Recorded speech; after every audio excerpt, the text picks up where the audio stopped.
Get free tech advice for your business from O2 Gurus. Search O2 Business for more.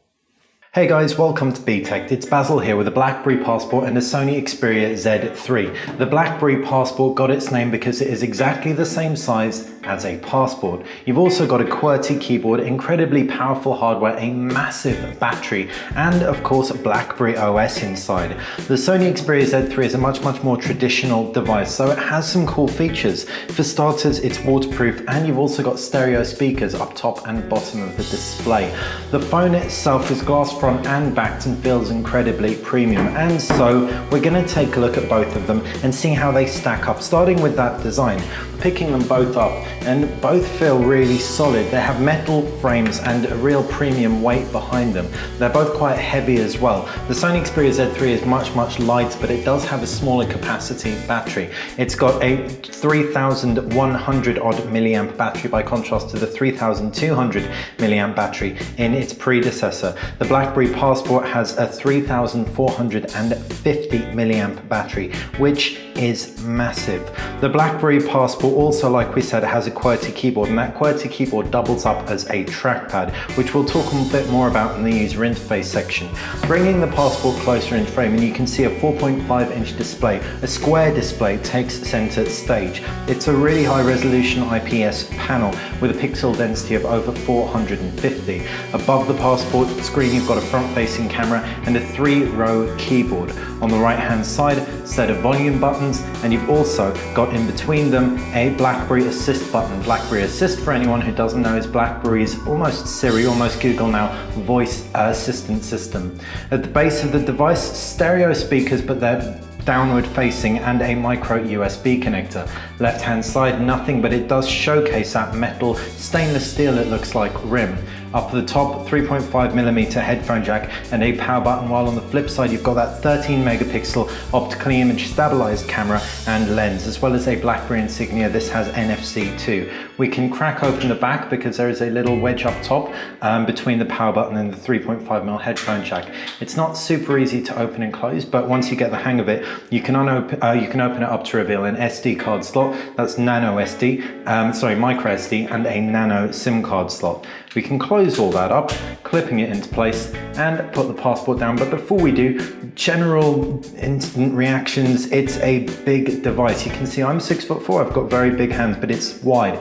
No chance of using this one-handed, mainly for that keyboard's sake, not because of the screen. Two-handed use though, and it's pretty comfortable. If we put that down, we can see the Sony Xperia Z3 significantly more realistic in one-handed use. I can even reach the top right-hand side in spite of the fact it has a 5.2-inch panel. 5.2-inch panel, LCD triluminous IPS display, similar kind of tech to that found on the BlackBerry Passport. You've also got stereo speakers, but these are up top and bottom like we said earlier, and a front-facing camera. On the right-hand side is that power button, volume rocker, and a 2-stage camera button, which is great. Up here you've got a nano SIM card slot and a micro SD card slot. Down at the base, no buttons of note, while on the left-hand side you've got a lanyard connector, magnetic charging connector, and a micro USB connector. We can open that up to illustrate that it's actually pretty easy to open up, and this is under a flap because it is waterproof. Up at the top, 3.5mm headphone jack and a microphone. On the flip side, you've got that glass backing, 20.7 megapixel camera with digital image stabilization, Sony Steady Shot, which performs brilliantly, and you've also got a flash. So that is the Sony Xperia Z3 design. Much more manageable, still super premium, feels great in the hand.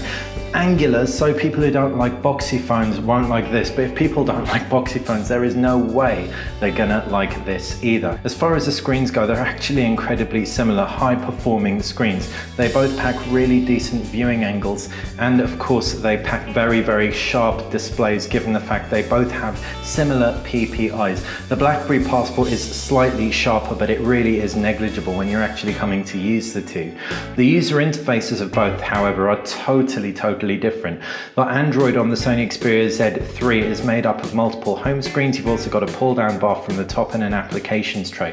The applications tray can be organized into folders, and also the Android inside allows for a lot of customization over the user experience. You can set it so that it activates the double tap to wake. You can change the white balance in the screen brightness, calibration, for example. So if we jump into settings, jump into display, we can see you've got things like white balance. You can control how sensitive the screen is, use it with gloves, etc. So Sony opens Android up quite a lot. You can also customize themes to make it very, very personal to you. There are loads of pre-installed themes, and you can also download more. We have the tri-flat theme, which you can download from the Google Play Store on any Sony Xperia device. And you can see this totally changes the look of your phone in an instant. And it also affects the applications tray as well as the pull down bar, etc.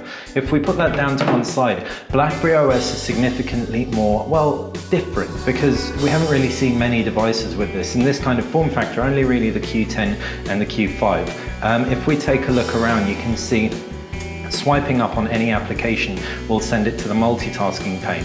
On the right hand side, the extreme right hand side, you've got all your applications, as you can see, and these also can be arranged into folders. Swipe up sends them to the background, and indeed just shortcuts to applications. There are no widgets per se. The multitasking pane, as you can see, has big boxes of tasks running in the background and small boxes too. You can't scroll up and down, although you can close these. On the left hand side is always a BlackBerry Hub. BlackBerry Hub's going to aggregate your emails, your Facebook, your Twitter, your LinkedIn content, and it does it in an incredibly nice way. You can also peek into it to see if there's anything that you've got new, and if there isn't, then just go right ahead and get on with whatever you're doing. The same also applies to applications. So if we open up our browser, we can just swipe up and we can peek into whatever's going on in the background, how many notifications we've got. Swipe up all the way and it'll send it to our multitasking pane. Pull down with one finger in an application, and we can, as you can see, one finger in an application activates a contextual menu. Two fingers in an application, and then that will actually pull down your quick toggles. These quick toggles can be pulled down with just one finger if you're in a menu. So if you're in the applications menu or the multitasking menu. And that's pretty much BlackBerry OS. It's a really nice OS to use once you get used to it. In fact, we prefer it to for emails and things like that to Android. The notifications are just so nice to get your head around. But at the same time, it's also a little bit antiquated when it comes to the application support. The application support for BlackBerry App World applications isn't great. There aren't that many in the app world. Sure, it runs Android apps, but it doesn't run a lot of the Android apps that we wanted to use effectively. And in addition to that, it also doesn't play nice with Google Play services. So a lot of the applications that you'll want to use out of the box aren't going to work if you've got an Android device already.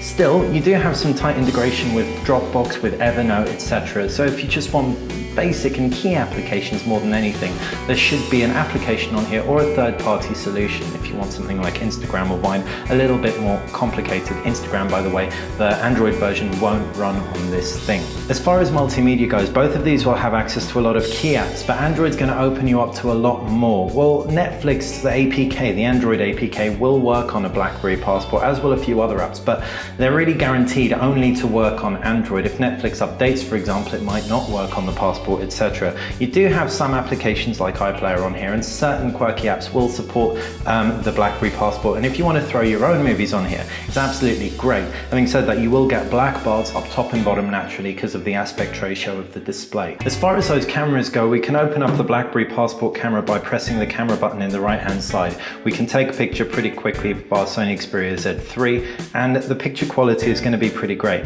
We're not in the best lighting conditions right now. As you can see, it's a fair picture, not mind-blowing, but that's generally what you can expect from this in total. If you've got good lighting though, it will take some really nice pictures. We'll showcase them in a little bit more detail in our review. If we jump out of that, you can also see there are a range of shooting modes: video, front-facing camera. You can also do time shift video, so you can change someone's face, burst mode, and panorama. If you were to flip HDR on, HDR mode is actually really good, and thanks to that optical image stabilization, it works very, very well. So we can hold the device super still. It's processing the video, the photo even, and we can take a look at that picture and you can see the difference. It's quite a decent picture. Again, not mind-blowing, but it's much, much better than the likes of the BlackBerry Q10 and Z10 before it. If we put that down, we pretty much expunged what the camera can do for the most part. We can bring the Sony Xperia Z3 into frame, and you can see We've got a whole host of shooting modes, too many for some, but at the same time it's always nice to get some choice. It's superior auto in default. Manual mode allows you to control things like exposure, white balance, etc. You can also have sound, photo, augmented reality. You can have a face, i.e. front-facing camera picture, selfie within an actual image, 4K video, time shift video, AR effects, etc. It really is quite comprehensive, especially considering you can download more applications. At the heart of it though is a very simple camera experience, and one that benefits a lot from having a physical camera button at the top. If we jump through on that, we can open up the image that we took, and you can see, without actually giving it time to focus or anything, it took a pretty snappy picture. Quite high contrast levels, looks pretty attractive. The screen was off, which didn't make it easy for the phone.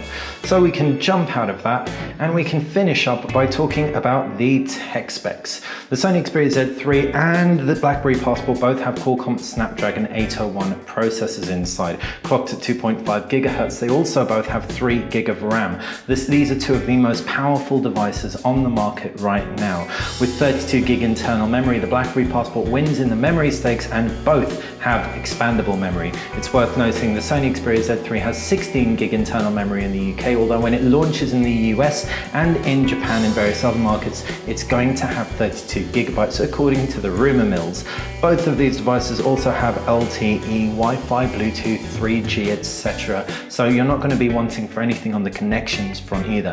Neither has an IR blaster though, so again, they're pretty much like for like there. As far as the batteries go, 3100 milliamps on the Sony Xperia Z3 puts it in very good stead by comparison to Androids, and it will easily last a full day, if not two, if you're not a power user. Having said that, the BlackBerry Passport's 3450 milliamp battery lasts longer, especially if you have the screen off a lot of the time, which you will tend to do because BlackBerry OS is kind of a glance and go OS. You just take a peek and see what you have in the left-hand side, and then you get going with whatever you're doing really. So yeah, that's a BlackBerry Passport. We're really enjoying using it. We can't wait to bring you our full review. If you've got any questions about it, anything you want us to try before we do, fire them in the comments section below. Naturally, the Xperia Z3 is also one of our favorites, so if you want a more specific comparison question, shoot that in the comments below and we'll endeavor to answer. Thanks for watching.